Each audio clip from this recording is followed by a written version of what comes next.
Ladies and gentlemen, hello and welcome to Unit Lost. I am Stylosa, and this is another Overwatch community sort of news roundup video. Now, actually, a very long time ago, I made a video called The Overwatcher. I know, very cheesy name indeed, but it was meant to be like an Overwatch newspaper, so all of the Overwatch bits and pieces come together. I think I'm going to resurrect that because I think this makes more sense than like stupid videos where it's just like one minuscule topic and we all know where that goes. So what we're going to do is bunch a load of stuff together, and we've kind of been doing this recently, and it's great to get the webcam out and all that stuff. Well, get the camera out. To call this thing a webcam would be a massive disservice. Anyway, we're going to take a look at a couple of things in this video today, ladies and gentlemen. First, we're going to take a look at a clip off Reddit. Now, this is an Anna player who says they need a microphone. We're also going to look at some other juicy stuff as well. But let's just take a look at this first, ladies and gentlemen.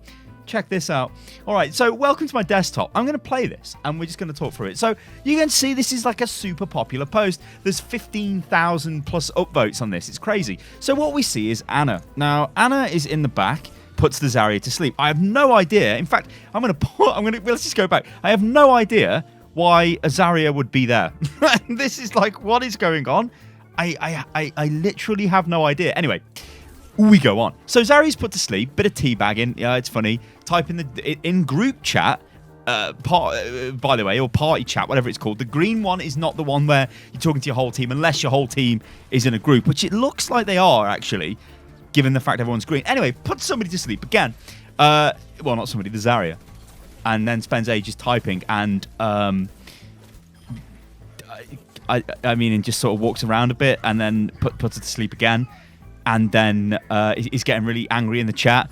Guys, can somebody deal with the Zarya?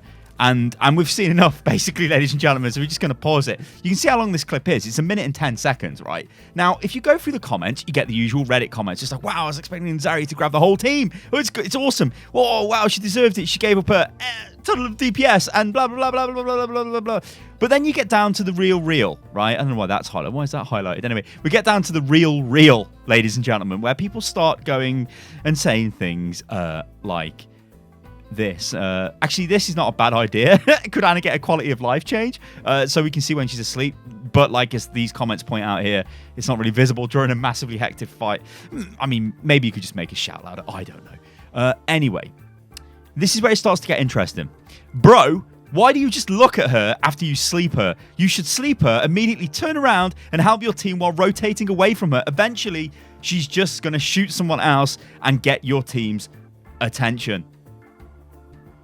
Yeah, the truth bomb hits, ladies and gentlemen. So basically, what we watched there is an Anna player. We'll go back to it while I'm going over it. So we watched an Anna player just sort of sleep. I mean, okay, good job sleeping the Zarya, but at no point is this Anna player actually doing anything. And the big idea of here is like, do I need a microphone? Well, okay, sure. If you've got a mic, you could say, guys, I've just slept Zarya behind, right? But they still might not react to that. The play here is, oh my God, Zarya, put her to sleep, right?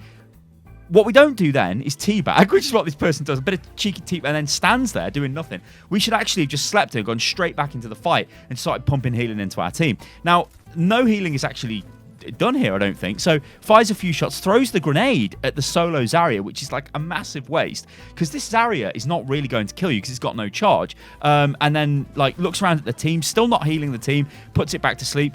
And then keeps talking about this. Now, I know this is probably like, they've done it as a funny joke thing. That's why this player has put the clip out there. The thing is, this is why this player is platinum. And not to go kind of like over-analysed on this, ladies and gentlemen, but this player is not actually playing the game. Like, let's just pause it. This player is just sleeping one target behind and not actually contributing to their team through healing. So it's playing really bad. Now, if it had slept, turned around and carried on playing Anna, we don't care that she's asleep. That's fine. She's out of the fight, right? Then you can kill people. So the big thing is, do you actually need a microphone to play Overwatch? Now, you guys know that I always say, yeah, you should use a mic. But do I use a mic all the time in my games? No. That's because I'm in a very unique situation. When I start talking, people are like, oh my God, is that Sty? And they'll start talking back to me. And sometimes that's good and sometimes it's not. And I've got to be honest, right? Sometimes it gets really tiring for me every single game to have like, oh, Sty, that's you. I'm like, hey, man, every game. Like every game. Sometimes you just want to go away. But you should always be in voice chat. Even if you're not going to speak, you should always be in voice chat because your team may say things. people may say when they're about to use ultimates and things like that. And of course, if you're playing certain heroes, then you should probably always be in voice chat anyway. Heroes like Ana, where you've got to coordinate your nano boost. Heroes like Zarya, where you've got to coordinate your grab. So there is a bit of merit to what's going on here. Does the person need a mic? Yes. But also the person probably needs to just not spend the whole game trying to sleep as Zarya, even though she was wildly out of position. All right, let's move on to the next topic, ladies and gentlemen. Oh, and by the way, guys, all of this is linked in the video description below if you guys want to go and check it out. So the next thing we've got is this. This is my man, FunnyAstro, the absolute legend. Take a look at this. So FunnyAstro is... we'll just read the tweet. Look at this. Ladder is finally out, and I'm ranked 2, 3, 4, and 9. Not even happy with this anymore, with the state of EU ranked. Guess this season I'm going to make a 5th account to get to top 5. What? Get 5 in the top 10, and maybe that will mean another 24-hour stream. Well, I mean, okay, right. This is slightly insane. Now, you guys remember, there were things that came in place a couple of seasons ago where you have to have, like, a verified phone number and all this to get into top 500 to try and reduce, like, the number of, like, alternate accounts getting there, because often top 500 is just filled with the same players over and over again. And then, of course, with FunnyAstro having, well, like, 4 of the accounts in top, like, 10, that's not really solved it. But does this really matter? Like, what is going on here? Is this a crazy weird flex by Astro, who is like a ridiculous, he's probably one of the best Lucio players there is, or what? Like, what is going on? Does this really matter to us? Now, honestly, I don't think this matters to us, because who the hell is going to see the top, like, who's going to see top 500? Let's be real, right? Have you ever seen top 500? I've seen it for a few games, and that was it. Right? I've played with top 500 players in my game, but have I been there? Very well. I got there when dive meta was new, right? And I just jumped on Zen. I was playing Winston. I was just like Zen, and that was it. And that got me to top 500, just about. Although I couldn't stay there because I'm not good enough, ladies and gentlemen, and that's fine. People in top 500 are grinding like mad. Players like FunnyAstro are at the highest level of their respective hero, so they're super good.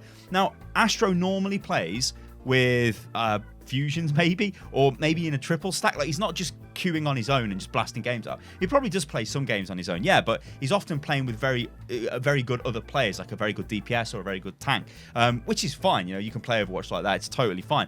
I guess the question, or my question, is to you guys here: do you really care about this? Like, I think for me, this shows a bit of a weird issue with the game and competitive. And Jeff has actually said that he thinks they're, well, not that he thinks, but like, maybe maybe they're working on competitive upgrades. We know that based off comments he said, which I've covered in previous videos, based off, I think, did he say this to Emong or maybe Fran, where they spoke about competitive.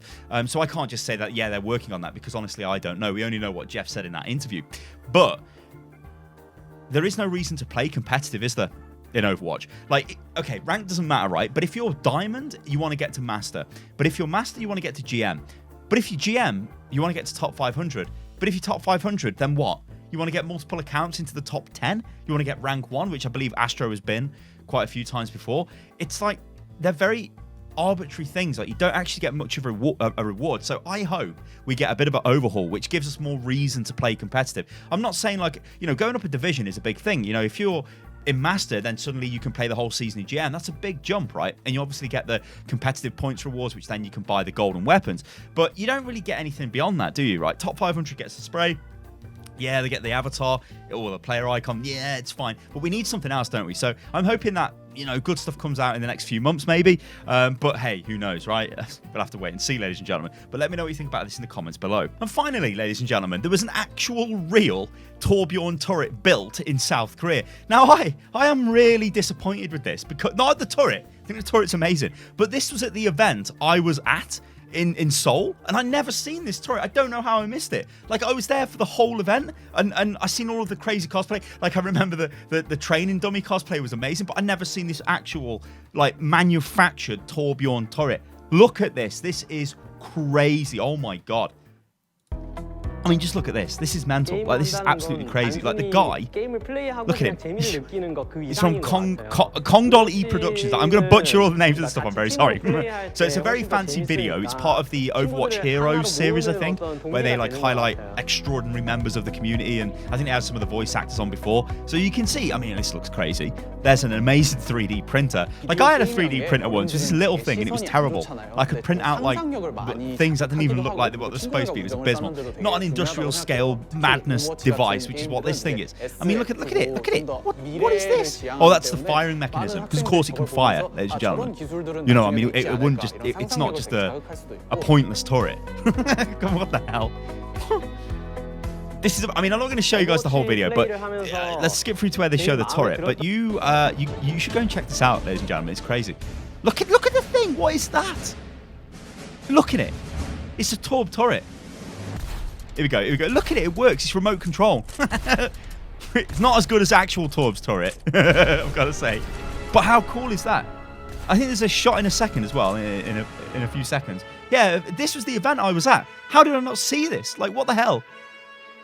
What is going on? I think I took a selfie with that Mercy. Definitely a May I took a selfie with. Oh, look, the Demon statue in South Korea, really? Oh, that was a really little, you know what, this thing was a really weird game. I think I've gone back far enough. This is like this thing, what is it? This was like a little betting game, I think, this thing, on these laptops. Like, this was just in the entrance. It was weird. I don't know what that was. It was weird. Anyway, yeah, the guys from Kongdol Production get the turret out and put it on the stage. There's Jeff. Now, I didn't see any of this. Like, I don't know what's going on. Like, I walked around this area loads, but I didn't see any of this. Anyway, ladies and gentlemen, that's their, well, quite literally insane hero story, which is linked in the video description below, so go and check it out. I know there are some other stuff going on in the community. I think there is, there's like a big cosplay competition going on, which I think we'll cover that in a few videos, well, in the future. There's like a massive Orisa being made and other crazy cosplay, like from professional, like prop production studios. They're not just from like random cosplay guys, or at least I don't think they are. They're like from really high-end people. So I know the guys making the Orisa want it to be like actual, like it works, like you can walk, like I think it's a two-person operated thing, but it works. I don't know, it's going to be ridiculous. Anyway, ladies and gentlemen, I've been Stylosa and this is Unit Lost. This has been like, I don't know whether I'm not decided on if I'm gonna call this the Overwatch, because I think that's a bit cheesy. There's probably loads of other things called that anyway, but I did make a video. If you guys go and search the channel ages and ages ago, it had Torbjorn on a turret and it was covering like loads of stuff, like